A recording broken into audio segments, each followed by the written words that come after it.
नमस्ते दोस्तों, आज की इस कहानी में आपका स्वागत है। मेरा नाम विवेक है और आज मैं आपको अपनी और अपने मन की कहानी सुनाने जा रहा हूँ। कृपया दिल और दिमाग को शांत करके सुनिए। तो चलिए कहानी शुरू करने से पहले दोस्तों चैनल को सब्सक्राइब कर दे। दोस्तों, मेरी चाची का नाम पायल है और उनकी उम्र 38 साल है, लेकिन वह देखने में अभी भी 25 से 26 साल की लगती है। वही मेरी चाची को बाइक चलाना सीखना था और इसके लिए उन्होंने ट्रेनिंग भी ली थी। इसके बाद चाचा जी ने एक सेकंड हैंड स्कूटी खरीदी। चाची ने लगातार एक हफ्ते तक रोज स्कूटी चलाई। एक दिन अचानक उनका संतुलन बिगड़ गया और वह स्कूटी को बगल के नाले में गिरा बैठी। शायद उन्हें यही समझ ही नहीं आया था कि स्थिति में स्कूटी को कैसे संभाले। मुझे ये सब बाद में पता चला जब मैं पटना में खान सर की स्कूल में था। एक दिन घर आया तो देखा कि चाची घर पर नहीं थी।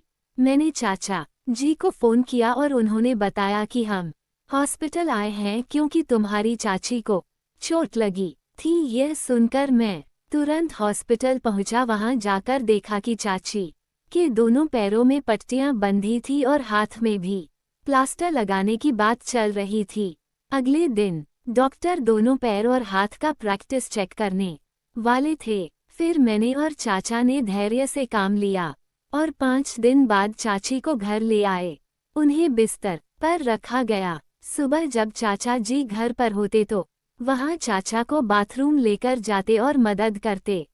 मैं दिन भर बाकी कामों में मदद करता था और शाम को चाचा जी फिर चाची को फ्रेश होने में सहायता करते। इसके बाद हमने एक नौकरानी भी रख ली थी जो घर के काम और खाना बनाने में मदद करती थी। जैसे जैसे एक महीना निकालने के बाद फ्रैक्चर निकालने में अभी 20 दिन बाकी है। मैं अपनी स्कूल से घर आता तो मैं चाची से खाने के बारे में पूछता और जो वह चाहती थी उन्हें दिलाने की कोशिश करता। इस दौरान चाची को मेरी आदत हो गई थी। उनकी गर्दन और पीठ भुजा देता था, कभी कभी बीच में भी।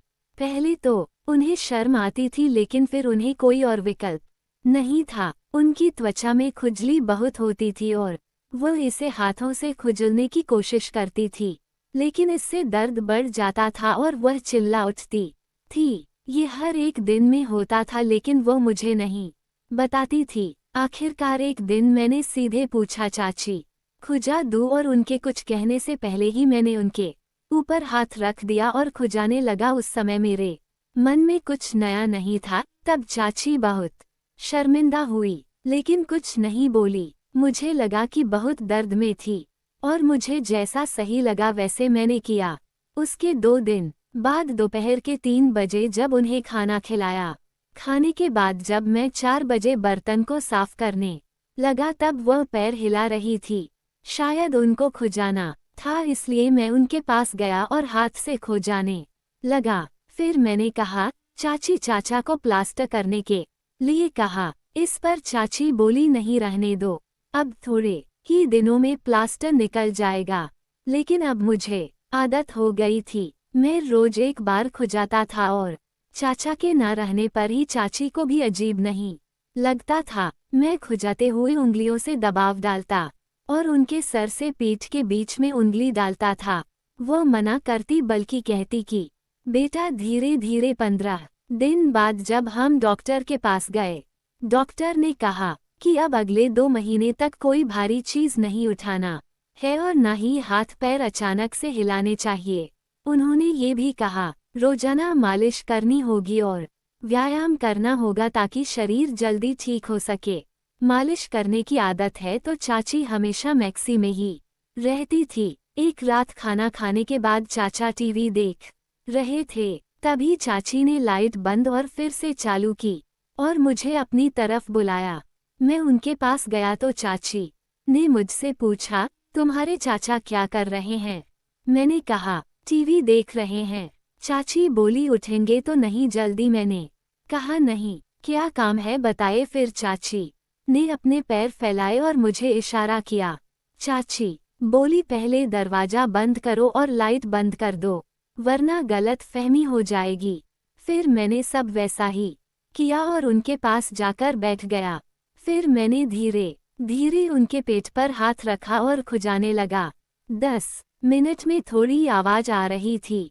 मुझे लगा कि उन्हें अच्छा लग रहा होगा। इसके बाद मैंने जोर जोर से हाथ ऊपर नीचे करना शुरू कर दिया। तभी मैंने कहा, बस एक काम कहूँ तो एक ही करो। इस पर मैंने पूछा, क्या करना है? चाची ने कहा, अब ये भी मुझे ही बताना पड़ेगा। फिर रहने दो, बस हो गया। अब ऊपर की तरफ जाने उनकी बगल में हाथ डालकर खजाना शुरू किया।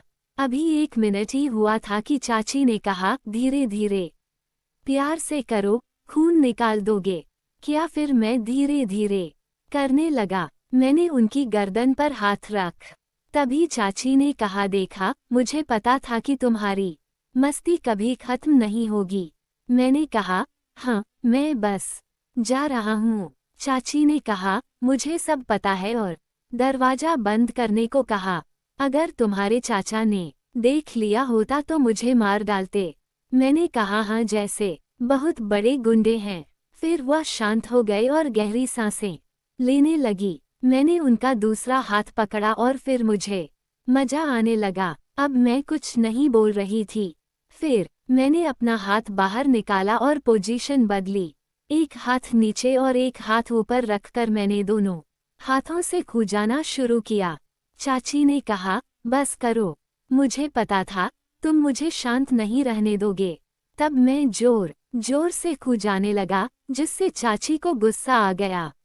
लेकिन वो मुझे रोक नहीं रही थी, बस कांप रही थी। कहते हुए चाची ने कहा, बस अब रुक जाओ। तब मैंने लगभग 25 मिनट तक मालिश किया और तब कहीं जाकर वह शांत हुए। उन्होंने कुछ नहीं कहा। तब मेरे हाथ दुखने लग, इसलिए मैंने कहा, रुको, मैं पानी पीकर आता हूँ।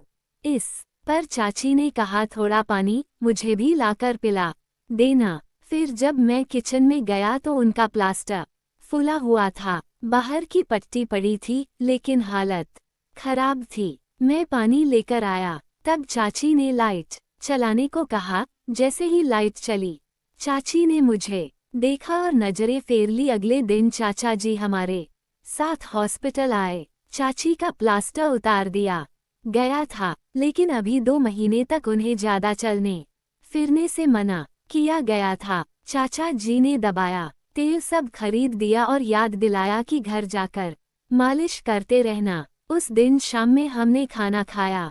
अभी भी चाची उठकर बाहर नहीं जा सकती थी, इसलिए मैं उनके पास बैठा था। थोड़ी देर बाद चाची ने मुझे मालिश का तेल निकालने को कहा।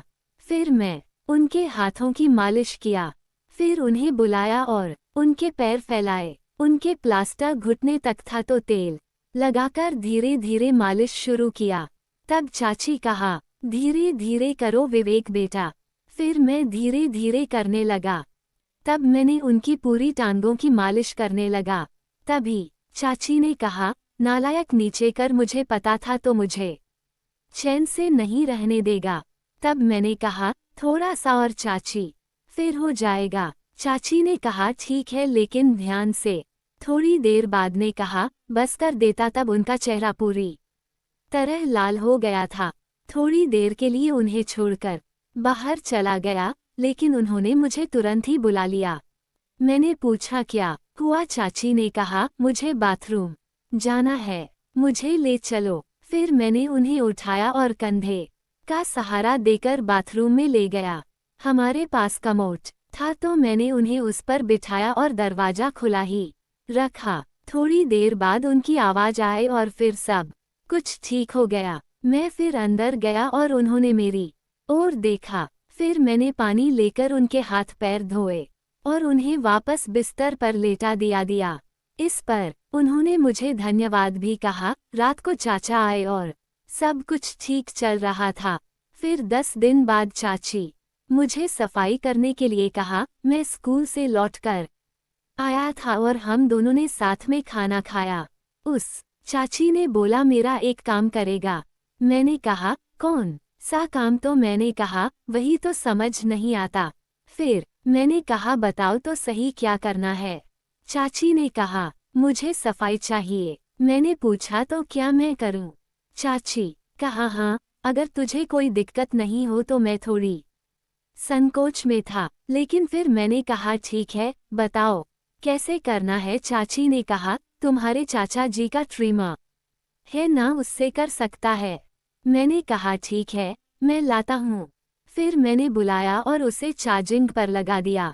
फिर मैंने चाची को बिस्तर के कोने पर बैठाया और नीचे अखबार बिछाया ताकि गंदगी ना हो। फिर मैंने ट्रिमर चालू किया और चाचा की सफाई शुरू की।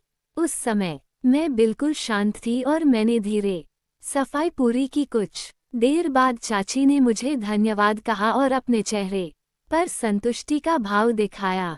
ये सब लगभग 5 मिनट तक चला और चाची चुपचाप लेटी रही। थोड़ी देर हो गई। शाम को चाचा के आने से पहले हमारी एक बातचीत हुई।